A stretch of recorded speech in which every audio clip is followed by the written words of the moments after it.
Thank you, Mark.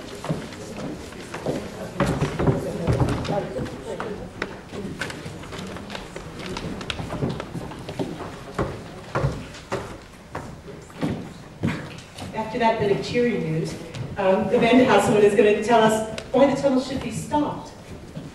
Can you hear me at the back without that? Right, I'm happy without it. Okay.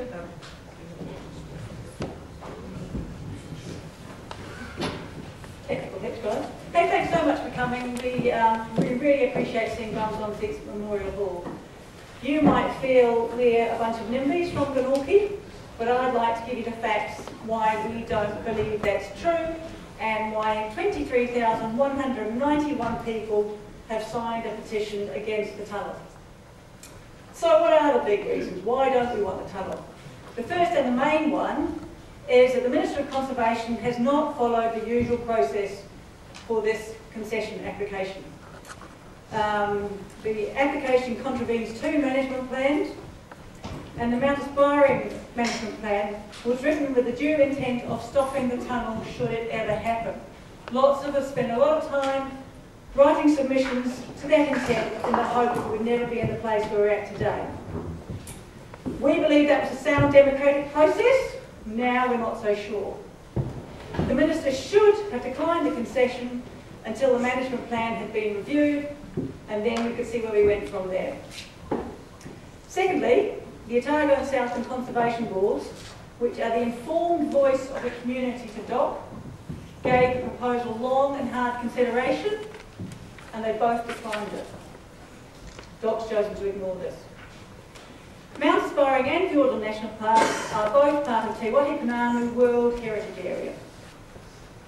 This is not a designation to be taken lightly. It recognises the iconic status of the area on a global stage, and we must answer to the peoples of the world, not just New Zealand, in our decision-making process.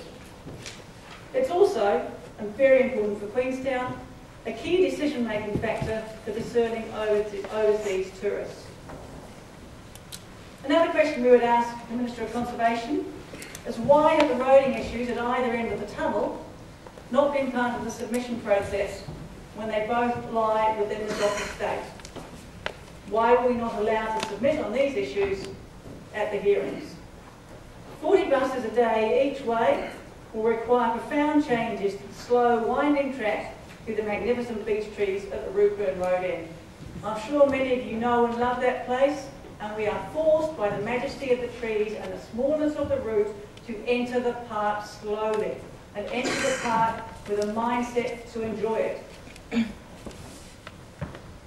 Now, is the tunnel portal consistent with the experience of tourists about to undertake a great walk?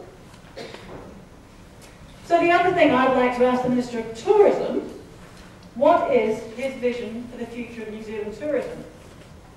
Overseas media are already commenting that our clean green brand is just a veneer. The tunnel will only compound damage to our image. And surely sustainable tourism will encourage slow travel in search of the soul of an area. We don't want to lose our soul. And do we want to Europeanise New Zealand by building Swiss cheese holes through our mountains? So, why are national park values being challenged to build a private bus tunnel through the conservation estate? There's absolutely no demonstration that it's in the national good. Multiple ways of getting to Milford already exist. And there's no proven research discerning ethical tourists of tomorrow actually want to arrive at their destination more quickly.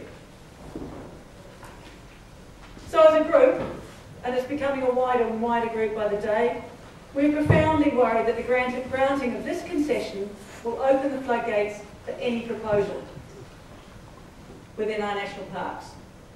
Tunnelling is not significantly different to mining, and the consequences for our wilderness area could be devastating.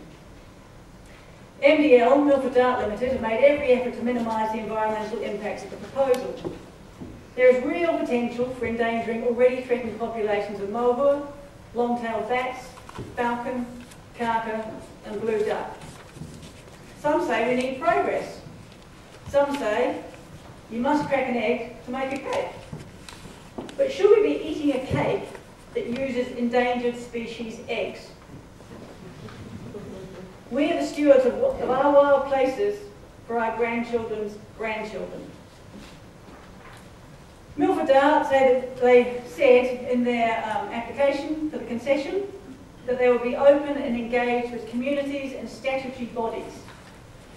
In Glenorchy, we haven't seen them since 2005. And I think it's a real issue with their proposal, and we have to challenge the validity of quite a bit of it.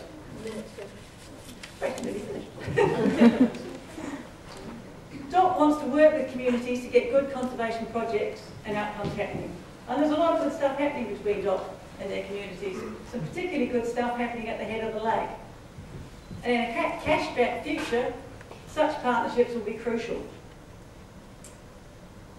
We believe that the Minister of Conservation should be very mindful of alienating the wider community for a private proposal which hasn't followed due process.